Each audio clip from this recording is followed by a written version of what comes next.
I found my wife's photo album and now I'm tempted to cheat on her. My wife, Isabel, and I met because of a murder in our freshman year at college. Her dorm had been blocked by the cops because a girl we both knew had been found stabbed 42 times in her bed. The killer has taken her eyes, mouth, nose with him. The strangest thing was that not one person in that crowded dorm heard her scream. I was there for her. When the police announced they were trying to search for the killer but had no leads, he struck again a few towns over, exact same mo and then again a town over. From there the press began to call him the college butcher. Isabel spent more time at my room after that. It was perfect, too perfect. And I should have been smarter, wiser. But I was young, stupid, and deeply in love.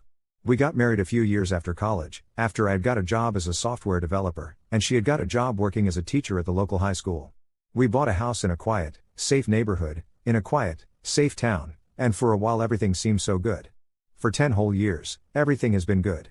Until 3 weeks ago, when I decided to clear out the attic because I could swear I heard something skittering up there. When I was getting ready to leave in the morning, thinking it was mice or rats, I told Isabel in the kitchen that night while she was adding the finishing touches to the bolognese, and I was pouring us a couple of glasses of wine. "I think there's something in our attic," I said casually as I passed her the glass of wine. "I'm going to go give it a clear out and see if it's a rat or something." When she said nothing, I looked at her face. It was completely pale, and she was staring at me with something I could not place in her eyes. It wasn't fear, it was something else. "Don't go up there, I'll deal with it." I frowned. "I really think it's something small, and I've been wanting to clean up that place for a while. Let me deal with it." She stared at me then, and a sort of involuntary shudder went up my spine. "Jack, do not go up there. Promise me." I nodded slowly, confused. We respected and loved each other, and I wouldn't want to hurt her in any way. And given how stressed she was, I knew I had to listen to her, but she may as well have dangled a chocolate chip cookie in front of my face and told me not to ever touch it. So I waited until she left for work one morning and went up there. The attic was dark, but we had a light in the middle of the room.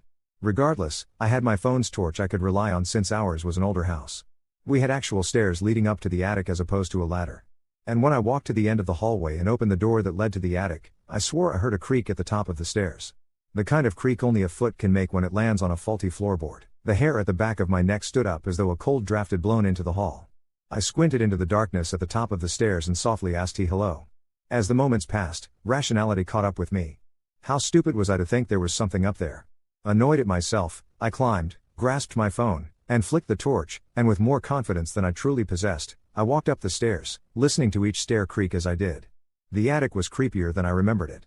It was actually a space I had planned to convert into a game room of sorts, but Isabel had talked me out of it, and honestly, over the years I had forgotten how big it was. It was your average attic in many ways. Dusty wooden floors, a small window at the end of the room overlooking the neighborhood, but it was spacious. Sure, it held all our old junk, but even so the boxes and the couple of pieces of old furniture took up such little space at the far end of the room. I remember thinking how nice skylights would be in the sloping ceiling. Why had Isabel, who was so organized and wanted all the rooms in the house to be used, so keen to leave this? As it was? A slight unease had started to make its way around the corners of my mind. As if on autopilot, I walked to the end of the attic where the 5 boxes which contained Isabel's things were lying. Part of me was screaming that this was a massive invasion of her privacy, but I didn't care by that point. I wanted to see what was in there that was making my wife act so strange about this particular the room. I sat cross-legged on the dusty floor and pulled the first box to me, opening it up. The first box was just some old clothes that she had kept for sentimental value. When I reached the third box, something in me hesitated. I think a part of me knew that my life was going to change after I opened this box. Carefully, I unsealed the box and looked inside, and a sigh of relief overcame me. It was just framed photographs and a photo album. I smiled and lifted the first one, Isabel and her sisters laughing as children at her 4th birthday. Some were of her parents and others of us. Then something struck me. Why hadn't she put these photos up downstairs? That weird chill was back. The box only held the large brown leather photo album now, and my heart racing. I opened it to its first page. It was a large black and white photo of a small girl on a swing facing away from the camera. That in itself was creepy, but the creepiest thing about the photo was another little girl in a white dress who was standing at the edge of the woods looking at the girl on the swing. It was almost as if she was looking at me through the photo. The next page had the same little girl on the swing, playing on the jungle gym, smiling as she swung from the bars. Behind her, the strange little girl stood, watching her every move, her eyes cold, her mouth a thin line, page after page of this little girl living her life, and the strange girl standing on the edges, watching her. As the girl grew up, I recognized her to be Isabel, and the girl watching her looked like her, the darker, angrier version of her. I swallowed hard, watching my wife's doppelganger grow closer, seeing photos of her in my room with a shadow of herself. Watching her. My vision swam and I felt sick. Snapping the album shut, I wedged it under my arm and fled the attic, taking the stairs 2 steps at a time, down from the attic. As I closed the door and leaned my head against it. It took a slow, shuddering breath. What the fuck was going on that evening? I waited for my wife to come home at the kitchen table, nursing my strongest whiskey in my hand as she walked in through the kitchen door. "Hi, hon." She greeted me with a kiss and dumping the shopping bags full of groceries on the table. "How was your day?" I paused and slowly cleared my throat. "I found it, Isabel." She was pulling the milk out and was about to turn to the fridge to stack it when I said this. She frowned, putting the milk down on the table. "What do you mean?" I quietly lifted the album off my lap and put it on the table. "This is why you didn't want me to go into the attic, right?"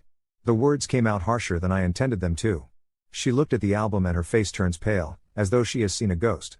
But when she looks at me, she says, "I've never seen that before in my life," and without another word, walks out of the room and chased after her. "Isabel, who is the girl in this? Look at me when I'm talking to you." I grasped her arm and turned her towards me. She slapped me hard across my face. My wife, who wouldn't even raise her voice at our cat when he scratched her, slapped me. I watched in open-mouthed shock as she stormed up the stairs in your bedroom and slammed the door. The album was still in my hand, the weight of it an omen. And that's when I heard it again. The skittering I had been hearing from the attic, except now it sounded like it was coming from our bedroom. "What the fuck?" I muttered. That's when the scraping started. It sounded like someone was very slowly clawing at the floorboards above me. My heart began to race as I slowly looked at the darkness at the top of the stairs. Why hasn't she switched the lights on when she went up there? "Isabel." I call it, my voice hoarse it with fear.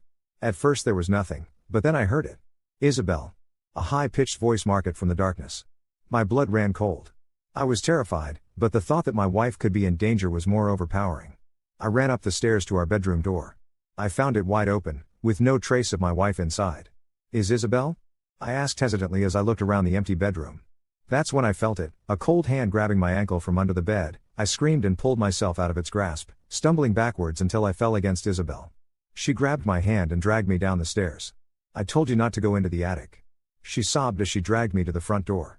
"Now you've let her out. You've let her into our lives." As we got outside, she rushed to the car. "Hurry up before she finds us." I jumped into the seat without saying a word. "Isabel, what the hell is going on?"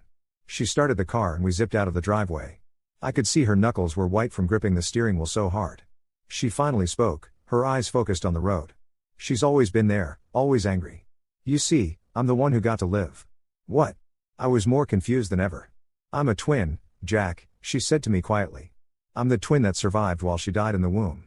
I looked at her, confused. "So she's what?"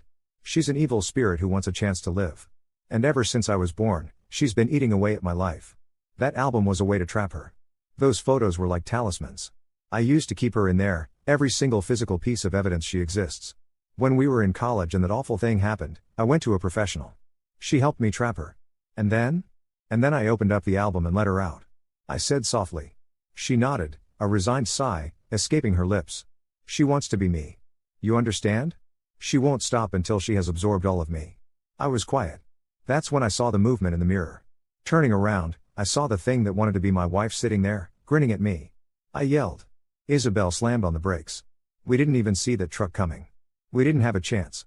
When I woke up at hospital later, a policeman was standing next to me, looking grim. I clearly tried to get up, but my whole body felt like a bruise and I fell back onto the bed, breathing hard. "Isabel," I whispered. Every part of my body hurt. "Where was my wife, Mr. Taylor?" The policeman said. "I am sorry to inform you that your wife was killed in the accident." The news hit me like a punch in the face. "No." I strangled back. "A saw." "No, no, no, no. Sir, I am sorry for your loss, but you are going to need to answer some questions for us." The police officer pulled up a file and looked at me carefully. I nodded through the tears running down my face. "We would like to know why your DNA has showed up in a string of murder cases. Are you familiar with the case of the college butcher?"